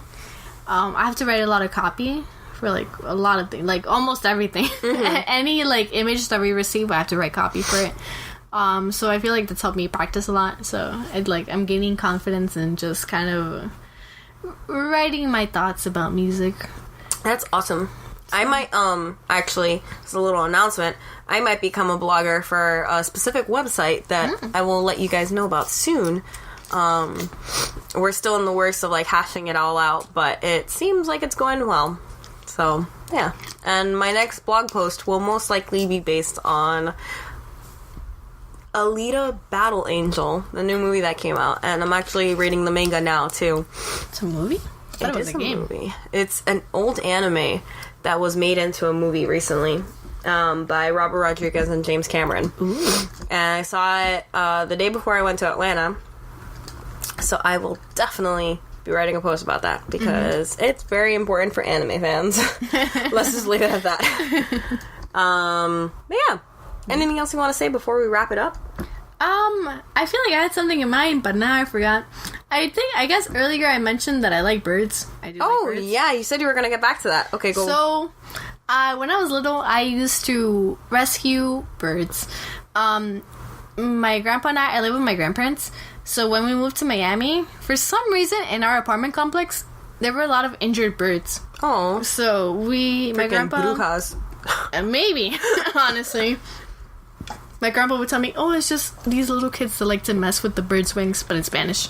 My grandparents only speak Spanish. But, okay, it could be that too, but I'm gonna stick to this is Miami, so it's probably the Brujas. So we would take them in, and we would keep them on our porch until their wings were healed, and I would feed them rice, and they were literally my favorite friends ever. Aww. When I was a kid. So birds are great.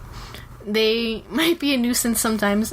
They're a little scary sometimes. They're a little scary, especially when they get hungry. I don't know if you guys have seen my Instagram, but I literally have, like, what is a group of birds called? A flock? I literally have a flock. I was going to say flock, but I wasn't sure. I have a flock of peacocks. Literally, like, 9 or 10 of them. Like, I've counted. It's usually 9. Of peacocks living right outside my door of my house. And sometimes I don't notice them because they're just hiding in the bushes. And when one or two of them pop out, I get freaking terrified. And those things are freaking big. But you know what is really cool? That, like, lately, I guess it's the mating season. And there's one, like, male in particular who's opened his feathers a lot lately. And they do this weird, like, shaking thing to, like, attract the women. It's like a little vibration, like a... Oh, wow. So I've seen, like, peacocks open lately, like, the past, like, 5 times in, like, the last month or so. Beautiful. Yeah. Mating season. New peacocks. More birds to scare you. I'm sorry. I know. But actually, the first time I saw it open was on January 1st. So I was like, wow, I don't know if peacocks are like a good omen or anything like that, but I'm going to take it as I'm going to have a fortuitous year. Beautiful year. Mm-hmm. Well, that's beautiful, yeah. Birds are kind of scary. I've been kind of afraid of them forever. Not forever, but for a while now. And then I saw the movie The Birds by Alfred Hitchcock. Oh, God. That movie is terrifying. Yeah, it scared me a little bit more. It's funny. I don't pay attention in class, or like in high school I did not pay attention in class ever, but I saw The Birds and I was like, wow. This movie's amazing and terrifying. Yeah, Alfred Hitchcock does a really awesome job. I know we mentioned him last episode with Psycho. But I remember I went to the zoo like a couple months ago, and we went into the aviary, and I was just like holding on to him for dear life because I was freaking terrified. Oh no. And he was just making fun of me the whole time, and I'm freaking like, stop. Who is this for the podcast? It is my boyfriend. Shout out to Mike. Yeah, shout out to Mike. For making fun of Julie. No, I'm kidding. In Atlanta. He made fun of me for birds a lot. Birdos. Yeah, they're spooky. I forgot what I was going to say after that. I don't know. As a kid, I was always like, I loved animals. And, okay. I'll just share this with the podcast really quick. Sorry, Julie. I know you. Oh, no, it doesn't matter. I don't care. Keep going. So, as a kid, I loved animals, but my grandparents were always like, no animals. Not because they didn't like animals, but because I got really emotional whenever my animals parted ways with me. That's a nice way to say it. Yeah, well, my pigeons never died. They always had to, like, you know, they regrew their wings and they had to be let go. Okay. And I would cry. I would cry. I would be like, my bird. For one of them, I got my little hoop earring. I used to wear these tiny hoops, and for one of them, I was so passionate about that pigeon that I put my little hoop around his little ankle. And I was like, come back to visit me. He never did. But, like, I love those birds so much. And when we stopped rescuing birds, because they just stopped being harmed in our apartment complex, the Brujas moved out. Eventually, we moved out of that apartment complex, and we moved into a house. My grandparents were still like, no pets. So Current house? Current house, yes. Okay. So at one point, my mom moved in with me, and she was like, let's get a dog. And I'm like, that's not allowed. Like, it's still my grandparents' house. Like, they don't want pets. Like, because my mom, apparently, when she was a kid, she was also a huge animal lover. She would bring in cats all the time, and she would cry whenever they had to part ways with the cat. So I guess, like, from experience, my grandma was like, no, your mother, you guys are basically the same person. So my grandma and my grandpa left to Peru. I'm from Peru. So they left to Peru one day for like a month to like go take care of some like business stuff. They own a business in Peru. And my mom was like, okay, let's get a dog now. We got a dog. I also dyed my hair blue. Oh, nice. I was not allowed to do that. I was not allowed to do either of those, adopt a dog or get blue hair. But I did those. Both of those. Yeah, I did while both of those. While the grandparents away. Shout out to my mom. Hey, Mom. Hey, Mom. So, they came back and there was a dog. But they love that dog now. Her name is Mackie. We don't know what breed she is. We don't know how old she is. She's like a hot dog. Yeah, but like something else. She's like a hot dog mixed with a Chihuahua, Dachshund. Yeah. Like mini Dachshund. Yeah. What is it? Is it called? What's it called? What's a mini Dachshund called? I just thought Miniature it was Pinscher. There we go. Oh, okay. Yeah. So some stuff. She's growing gray hairs now, so we think she's like older. Yeah, maybe. But I keep forgetting, like, I was in high school when we got her, so like it's been how long ago was I in high school? Whatever. Yeah, it doesn't matter. Let's not. We don't have to tell them. No. So we got a dog. They love her. They talk to her. She's very calm. Like, she will just sit there and just stare out the window, just like my grandparents do. Until somebody comes in the parking lot. And then she will bark. Yeah. And then my grandma will be like, it's okay, she's warning me of intruders. And I'm like, aw. So yeah, that's my story of how my family was rebellious. That's beautiful. And that's how we have a dog. So honestly, like, my entire family is just animal lovers. And when I went into college, I wanted to study biology so I could work with sea turtles. We all did. But, you know, it's a very hard major. Shout out to people who are still in it or who actually have jobs in science. Yeah. Biology definitely. Specifically. Biology is hard. So is chemistry. Yes.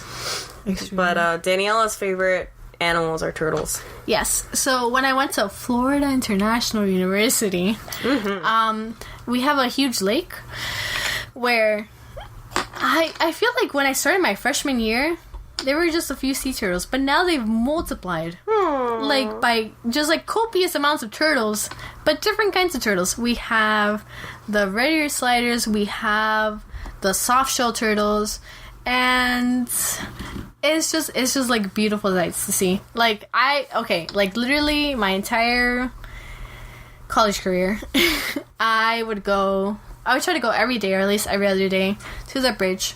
And that's saying a lot because Miami's really hot. You try to avoid sunlight as much as possible. Definitely. It's really hot. You will literally go out for like 5 minutes and be sweating. And the bridge was like very out of the way. Yeah. From everything. Also, no shade. Oh, yeah, no shade. But I would go and I would be like, hello, friends. And they would be so beautiful. I love turtles. I don't know why. I did have a turtle when I was younger, and I cried. When you parted ways. When we parted ways. Because the turtle was a soft shell turtle. I did a lot of research on soft shells, and apparently they are Florida turtles. They look like pancakes, honestly. Huh. They are. And Daniela loves pancakes. I love pancakes. I will make emotes for pancakes, just so you know. If you ever want an emote. And possibly logos for pancakes. And possibly logos for pancakes. We're seeing, guys. Yes. Guys. Might have a logo soon. A real one. So send me money for pancakes for Daniela. Yes, Thanks. please. I like to eat a lot of pancakes. So they. I rescued. Shout out to Jeremy.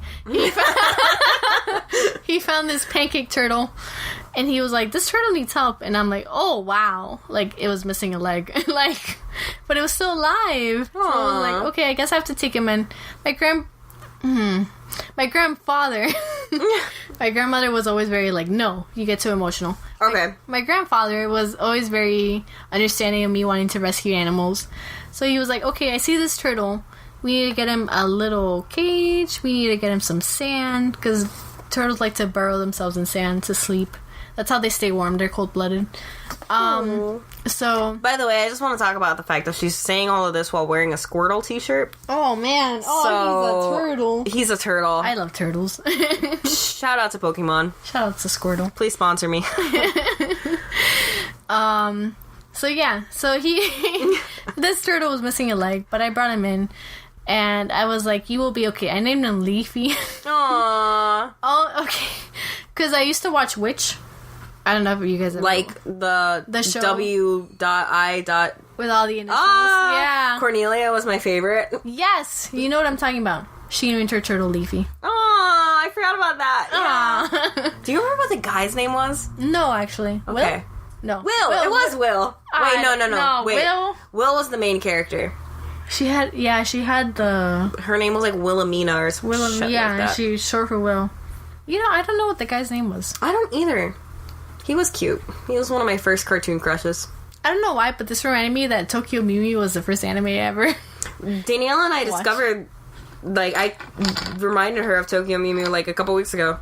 Oh god. Because I had a crush on Kishu, or in the English version, his name was Drew.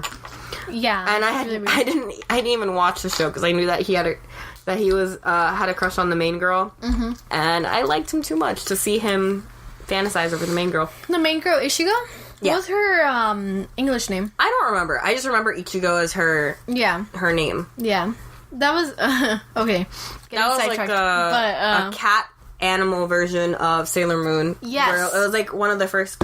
Okay, maybe not one of the first, but it was a magical girl anime. Yes, definitely. And when I was in middle school, I'm pretty sure it was 6th grade, like, my friend was like, look at this book, and it was backwards, and I'm like, what is this? And it was so good, Mew. And that's how I fell in love. Oh my god, Julie, you drink a lot more than I did. Did I? Oh, you're on 3? It's okay. I'm on 4. I don't know if you guys heard me open it, but yeah, I'm on 4. Julie. Shout out to Julie. What up? But yeah, that's cool. Animals are awesome. I love animals. I love animals too. Shout out to turtles. Shout out to turtles. Please sponsor us. Yes. I feel like I should name this episode just "Please sponsor us." I think I will actually. Just sorry in advance. I'm sorry. I this is all I think about when I go into work. I'm like, who will sponsor us today? We are a non-profit. Mm-hmm. Help us not have money. I'm a non-profit. Julie is a non-profit. As of right now. Hopefully, like I said earlier, this will become big enough and I will be a profit. That's all I want, man. The goal. The dream. Oh. Get there. Yeah. Okay. Anything else you want to say before we... No. Is there anything on your list? Anything we need to address? I don't know where that list went. I feel like we, roundaboutly answered everything. I don't know. Please visit thenoisecomplaint.com. I almost said the Twitch complaint. Oh, I wanted to talk about that for a second. So, guys, after the last episode, I'm considering starting a Twitch for the podcast specifically, and I don't know. What would you guys think about that? Please let me know on Infinity Jewels at Instagram. Wait, at Infinity Jewels on Instagram. Or Danielle, what would you think about that? What was your question? I think I want to start a Twitch for the podcast. So that way, I'd live stream it. Mm-hmm. So I'd have, live listeners and stuff like that. And I would obviously let everybody know when I would be recording. Because I don't think I'd have a consistent schedule as of yet.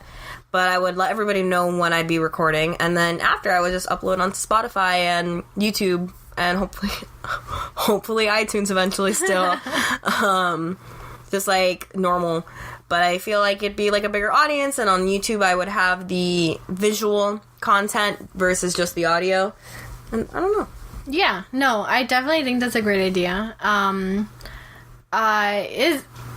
It's nice to have audio, but it's also nice to have visual. And I feel like Twitch is also a very up and coming. That's why I want it, because I feel like after the last episode on Twitch, we had only a couple listeners. Obviously we were recording it at 5 a.m, but even we got 2 new random followers based on that podcast, and I think that's pretty cool. So I might do that. Doesn't hurt to try. Doesn't hurt to try. I already have the Infinity Jewels Twitch, so I could just at least I'll have my name still on there. But yeah, please check out the Noise Complaint. And I guess the last thing that we didn't really talk about is this goes back to Boolin Magooly. Do you have a favorite murder story?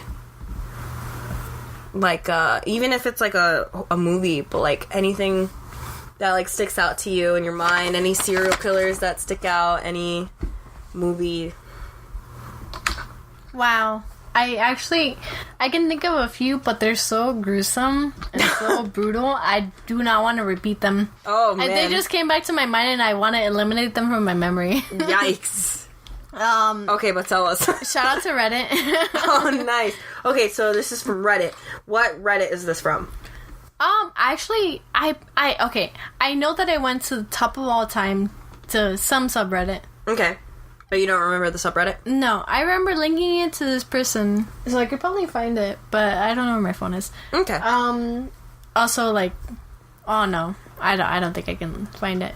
I go through this thing every other week where I just want to clear everything from my phone. I don't blame you. I did that one time, and it was the biggest mistake of my life because there was text messages that I really needed. Yeah, with tickets and stuff like that, and I'm like, oh shit. Oh no. But yeah, one of them was really gruesome with the Japanese gang.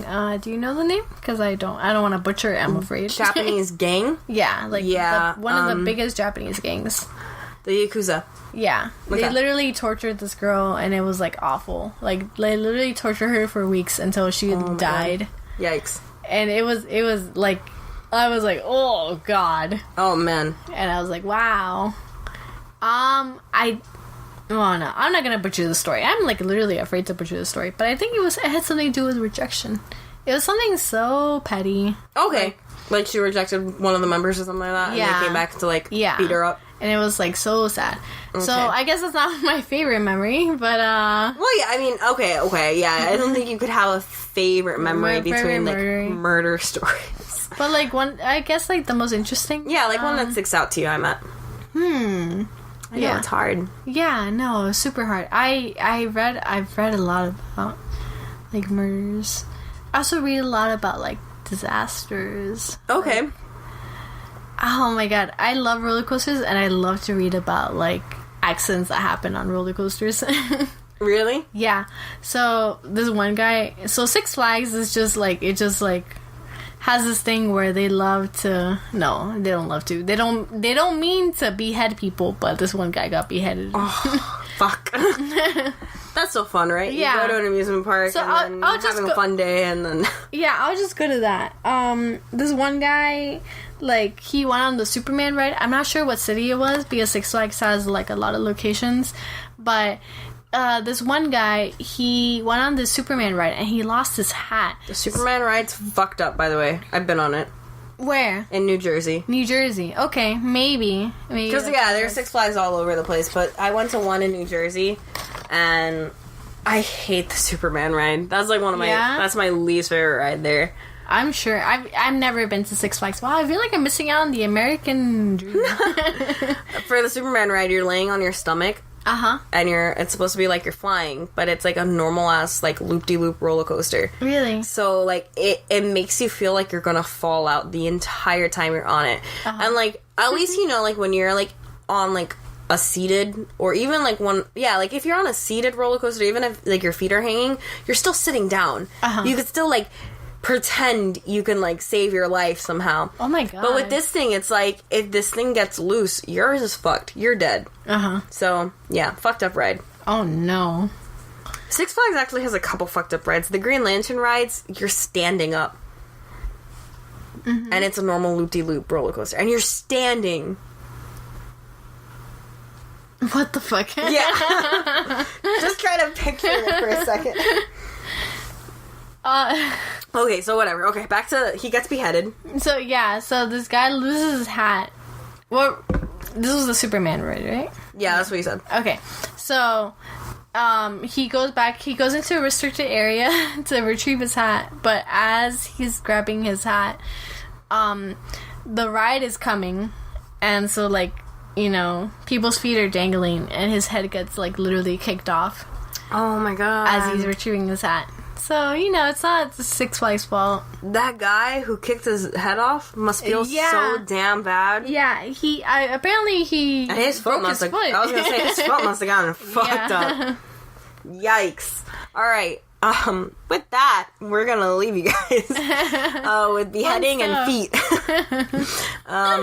So yeah, guys, see you later. Bye. Hope you enjoyed the show. Yeah. Have a good night, everybody.